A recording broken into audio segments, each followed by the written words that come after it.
Okay, Mae Geri, front kick. Today I'm going to go over a few exercises and tips to try and improve your kick. So when we're trying to land a Mae Geri on a target, there's a few points to think about. First one is I want to make sure that I'm landing with the knee still bent, so there's still kick left in the motion. I don't want to kick with a fully extended leg because that should be in the target. Okay, so I want to be connecting with my legs still bent as we make impact. An exercise or a way I like to train really is just to kind of land it, hold that feeling, just putting more pressure on me from here, and just hold that position for a second. Just feel that connection with the legs still bent. So we've still got some extension left. Here, just getting that connection, ball of the foot every time into the target. This way. Another thing to think about, to avoid this problem where the kick skims upwards, what you often get is the kick kind of misses the target completely. In order to combat that, is I must press the hips forwards. So, angle again quickly. So from here, as I come up here, as I chamber the kick, the next action is to press the hips forwards. So the kick is going in, forwards. If I keep the hips kind of in the same position, and just lift the knee, I'm going to miss the target and skim up the pad. So I need to lift, chamber the kick, and drive the hip in. Chamber, and drive the kick inwards. Drive it in this way. The third thing, in order to increase the power we can generate with the kick, is the same as with Mae Geri, where I'll cut the hand backwards. The top hand, I'll cut back against the kick. I'll do the same kind of thing with the Mae Geri. So from here, I kind of cut that hand back against the kick, this way, as I'm going in, this way, pulling the hip, this one. Okay, so what you get a lot online is people saying you must keep your hands up all the time, kicking like this, hands up. I'm kicking with only my lower half of the body. Now we can use, at this range, my hands can be in this kind of safe position. The front hand can deal with that, back hand can come back a little, just to cut back and generate some more force in the kick. So a lot of times the problem with people's Mae Geri is the foot position and getting the foot into the ball of the foot, landing with the ball of the foot correctly on the target. So I'm going to give you a couple of exercises to help to develop that control over the feet and mobility of the feet as well.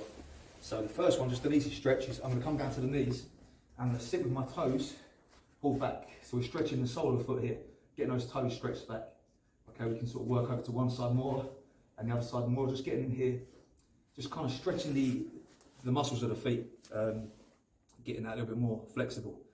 A second thing we can do is to gain a little bit more control over our feet.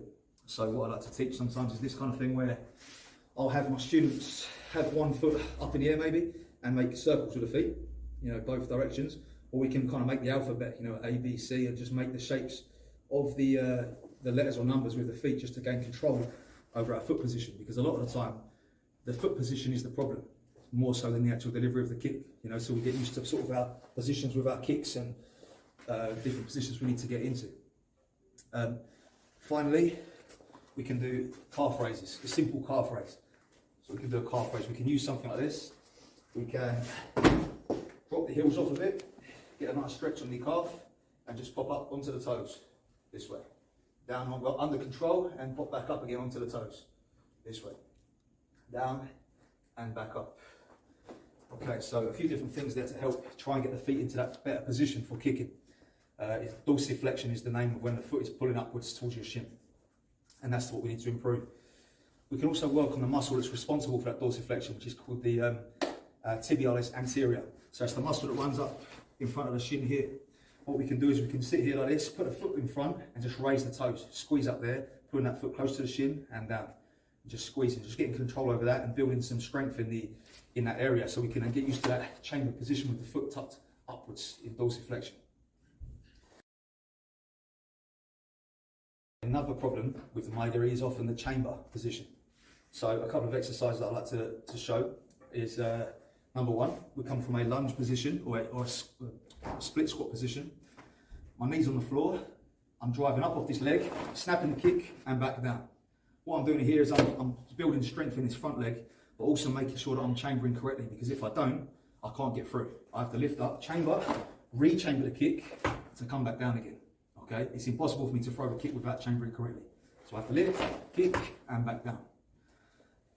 A more difficult version of that then is to come into a kneeling position. Okay, pop the hips up, throw the kick, and down again. Hips up, throw the kick, and down again.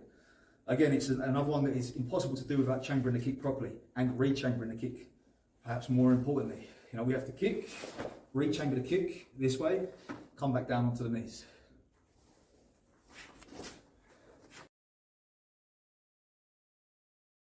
So a tip when trying to land the kick on your opponent is I don't want to chamber too high. If I chamber very high like this, it becomes easy to block. So I come up and then I've got to send that kick out, and he can just cover this way. Just comes up and he can just cover that kick. So what I want to do is I want to almost bring it up in line with his thigh, ride the kick up underneath. So it's actually going underneath his guard. So I almost like use this as kind of like a guide, the angle I want to drive it in. So from here, I come up into the body from underneath. That's the way I want to deliver the kick more so, like a rising kick almost. Here, upwards into the target. So hopefully there's a few different ideas for you to improve your Mae Geri. Let me know what else you'd like to see in these videos. Drop a comment down below and I'll try to get to cover most of those things if I can.